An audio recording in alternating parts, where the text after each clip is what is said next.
Depuis un mois, depuis qu'on a appris qu'on n'avait plus accès au public mais qu'on pouvait continuer à travailler, on se rend tous les jours, sauf le week-end, au studio du Théâtre de Lorient avec mes camarades pour répéter et travailler autour de l'œuvre de Gustave Flaubert, Emma Bovary, pour pouvoir en proposer une lecture en jeu, enjouée, auprès du public quand on pourra réouvrir les portes en février, notamment pour le premier épisode, en mars pour le deuxième et au mois de mai pour l'intégrale Bovary.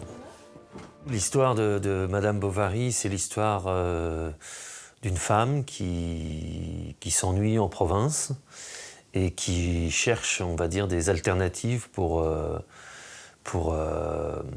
quitter ce train-train un peu provincial et ronronnant d'une vie de femme cloîtrée à la maison et qui s'ennuie terriblement et qui ne rêve que d'une chose, c'est de s'évader et s'évader par des histoires d'amour. Tandis que je suis, moi, à bûcher comme un bœuf, vous repassez du bon temps. Ah, pas de morale. Ah, ça ne nuit jamais. Elle fut lâche, elle le supplia, et même, elle appuya sa jolie main blanche et longue sur les genoux du marchand. Bah, laissez-moi donc. On dirait que vous voulez me séduire. On est un collectif d'acteurs qui est un peu que Rodolphe Feder. Et on a vraiment l'habitude de créer ensemble, de chercher ensemble et de nous aider mutuellement en fait. Donc c'est pas du tout au mode chacun pour sa pomme, je fais ma partie comme ça peut parfois l'être au théâtre ou au cinéma où chacun a un parcours qu'il suit et il regarde même pas les répliques des autres. Nous on est vraiment complètement concentrés à chaque fois sur le parcours de chacun. Et du coup, et quand on joue et quand on regarde, on lâche jamais rien en fait. On est très concentré et sur notre propre partition et sur celle de l'autre. Et en plus, ça donne une énergie commune au bout d'un moment. Page 1, Emma et l'heureux et en vertu de la dette. L'heureux, sans apostrophe, le vendeur d'étoffes voulait sans doute l'effrayer. Voilà, ça c'est la dernière version en date. Alors, il faut pas... Alors, allez. On en était où? On s'était arrêté où? On a tout fini. Non. Non, Si. Pas du tout. Pas du tout. Quasi, hein. On n'a pas fait Rodolphe et on a fini avec l'aveugle. On n'a pas tout fini. Hein. Ah bon? On s'était arrêté en se disant, on avait fait la liste de tous les personnages et on s'est dit qu'il faudrait redistribuer... On en était, moi je l'ai marqué. C'est ça. En fait, de ne pas systématiser les garçons font Charles, Voilà. y compris dans la narration, et les filles font Emma dans la narration, et de voir comment ça pouvait se distribuer entre vous sans systématiser les choses. Exactement. Ouais. Au contraire des deux autres parties, on s'est dit que dans cette partie, vraiment, on va se les distribuer un peu Voilà. non binaire et non genré. Alors je fais quoi? Canivet. Docteur Canivet. Une phrase. Je suis tout déjà bournisien, j'adore ce nom. Est-ce que vous voulez qu'on reprenne maintenant qu'on s'est distribué les rôles? Oui, mais on a distribué les rôles, mais les parties narratives, on ne sait pas. Alors, les parties narratives... Est-ce que vous voulez qu'on recommence au début ou... Bah oui. Comme avant toute pièce, ça c'est général pour tous les spectacles, quasiment dans le monde entier. On se met à la table, on lit la pièce, on décortique, on se partage les rôles. Là, c'était un peu particulier parce que c'est un roman, donc on a d'abord fait des coupes.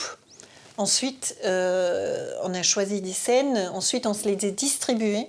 Le travail, quand il se fait au plateau, et surtout quand on passe au jeu, c'est là où on se rend compte qu'on a fait fausse route ou que c'était plutôt une bonne intuition, mais il n'y a qu'en essayant les choses, en les vivant, qu'on se rend compte si c'était bien ou si c'était une erreur. Tu peux pas être de dos? Mettre en scène mon truc, pas? De dos? Genre de Noël? Ouais. Ah oui. Pour faire un peu genre le retourner. Ouais, mais c'est un peu télénovelas. C'est vous? C'est exactement Le ça. regard de ton partenaire est essentiel. Parce que même dans l'œil, effectivement, ou même au plateau, des fois, juste dans un simple regard, tu fais, ouais, bon, tu te rends compte de ce qui se passe. Alors, ça peut être effectivement soit... c'est jamais du jugement, hein, mais ça peut être effectivement, tu vois l'œil qui frise parce que l'autre en a fait trop, ou j'en sais rien.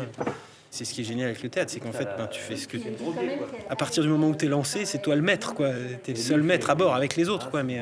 Et tout se réinvente à chaque fois, quoi. Et elle éclata en sanglots.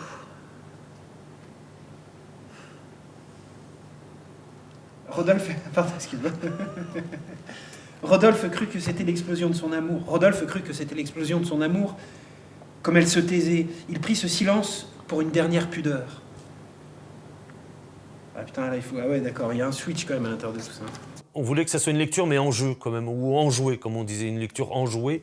C'est-à-dire que on lit, mais on se met vraiment à la place des personnages. C'est pas une lecture neutre où on dit simplement le texte et puis voilà. On essaye de prendre parti parce qu'on essaye d'avoir un avis sur ce qu'on lit pour le rendre encore une fois plus vivant. Donc de temps en temps, on va se déplacer avec les pupitres. On fera des scènes un peu quand c'est Emma avec son amant. On va essayer de rapprocher les pupitres. Enfin voilà, ça sera pas, c'est pas le Puy du Fou, hein, mais l'idée c'est que ça soit voilà à la fois ludique, enfin surtout ludique et qu'il y ait des parties très descriptives, très belles parce que Flaubert était un grand styliste. Ça a été écrit à la base comme une série puisque c'était un feuilleton publié dans un journal, dans un quotidien. Tous les jours, il y avait un bout de Madame Bovary. C'était les premières séries, en fait, ce genre de feuilleton. Et nous, on a voulu faire ça on fait des previously. Avant chaque épisode, on explique un peu previously sur Madame Bovary. Oh, c'était un peu un pied de nez à Netflix. On voulait faire concurrence à Netflix à travers ces 3 épisodes. Comme ça, les gens qui pourront faire un tout seul, ou un 2, ou un 2, 3. Enfin voilà, qu'on leur laisse la liberté de vivre un peu ce temps-là avec Emma Bovary. En plus, du coup, pour le coup, c'est un spectacle de contact. C'est-à-dire, pareil, il y aura une proximité. C'est pas frontal comme dans un théâtre, spectateur. Enfin voilà, si on joue dans des salles de classe ou dans des halls de théâtre ou dans des petites salles, voilà, il y a un rapport aussi plus intime au spectateur. Donc c'est un spectacle de contact, de proximité. Nous, au sein du collectif, on essaie la technique n'est pas une contrainte et ne doit pas, à aucun moment, je leur dis, mets-toi plus à droite, à gauche, c'est moi qui suis. C'est-à-dire, eux, ils veulent avoir, et c'est ça qui donne de la richesse aussi à ce travail qui se fait toujours au présent, la possibilité de ne pas jouer tous les soirs la même scène au même endroit. Donc il faut aussi penser les lumières dans cet esprit-là. Être avec eux, les suivre et ne pas les contraindre techniquement. Le plus simple, c'est que lui, il est là, moi je suis là, il enlève son col et on se rencontre au marché d'Argueil et on est là, quoi. Comme ça, elle peut quitter doucement. Ça va pas, ça. Quoi? Non, je parle pour moi, je parle à moi-même. Non, elle bouge pas. Elle bouge pas, mais elle est derrière nous. Elle va... Sinon, elle est en carafe. Oui, c'est un peu le spectre qui... Voilà, elle est derrière. Ça fait nous deux. Ah, peut-être Valou, elle peut faire même un truc pour que ça fasse un peu un... Tu vois, ça fait... Si elle reste là... Et que... Bah non, mais Valou, elle va pas faire une lumière qui vienne sur nous, qui va pas sur elle. Peut-être que... Non, mais ça fait la femme qui est derrière les 2 hommes, tu vois. Oui, bah c'est bien. C'est bien. Il faut juste qu'on soit sûr que les gens comprennent bien que tu es Homais. Donc c'était bien si tu le disais, toi. Bah, pour le premier. Alors je le dis aux gens là ou... Là, on se redit les choses, mais on a peut-être oublié 2-3 petites enchaînements. C'est hyper précis, ouais. Mais là, on a particulièrement découpé dans cette partie-là. C'est la mort d'Emma, donc il y a plein de personnages qui interviennent. Ne pleure pas. Bientôt, je ne te tourmenterai plus. Pourquoi? Mais qui t'a forcé? Il le fallait, mon ami. Mais n'étais-tu pas heureuse? Est-ce ma faute? J'ai fait tout ce que j'ai pu pour toi. Oui, c'est vrai, t'es bon, toi. Oh. Une convulsion la rabattit sur le matelas.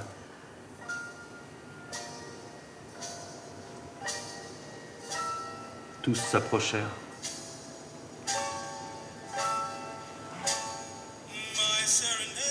Elle n'existait plus. Je pourrais pas dire mieux que d'essayer de tendre un miroir aux spectateurs. Dire voilà, on est tous un peu Emma, on est tous un peu Charles, on est tous un peu le pharmacien, le marchand d'étoffes, on est tous un peu Cupide, on est tous généreux. Enfin voilà, et je pense qu'à partir du moment où on aborde avec simplicité l'œuvre et qu'on essaye de jouer les situations au premier degré, comme on dit, il n'y a pas de raison que les gens ne se sentent pas concernés.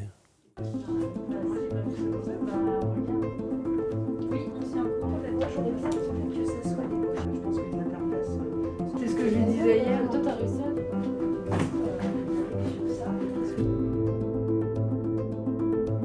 Ça veut dire que, par contre, l'atelier, vu que les artistes sont sur le territoire, on peut le prévoir en amont, mais bon, c'est un peu détaché du spectacle dans ce cas-là, c'est vrai que c'est dommage. L'idée de Madame Bovary, c'est d'aller en décentralisation, donc c'est-à-dire d'aller jouer dans des lieux qui n'ont pas forcément de théâtre, autour duquel on n'a pas un théâtre à un quart d'heure ou 20 minutes, et de pouvoir du coup s'adapter à des lieux qui peuvent être des salles des fêtes, qui peuvent être des classes, qui peuvent être peut-être un bar ou un restaurant, voilà, d'être vraiment dans quelque chose aussi de très intime et très proche du public. Et c'est vrai que du coup de pouvoir aussi se projeter, de se dire bah tiens ok on a Madame Bovary qui va pouvoir se jouer en décentralisation, on va aussi reprogrammer donc Bartleby probablement au mois de juin au Théâtre de Lorient, faire un temps fort avec tout le collectif artistique du Théâtre de Lorient.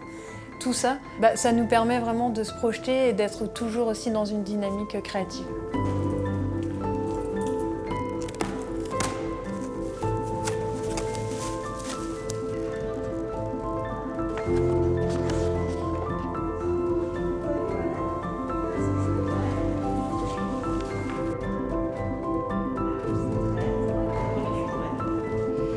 En fait, on a voulu faire un clin d'œil au spectacle de la saison. Est-ce que c'est des répliques en fait, de spectacles qu'on programme cette année? Ça nous permettait aussi de relancer un peu la saison, janvier 2021, mettre un peu d'espoir. Mais vu qu'on ne peut pas communiquer sur un spectacle en particulier, on s'est dit ben voilà, on va communiquer sur pas mal de spectacles, enfin un peu plus de notre programmation et leur faire des petits clins d'œil.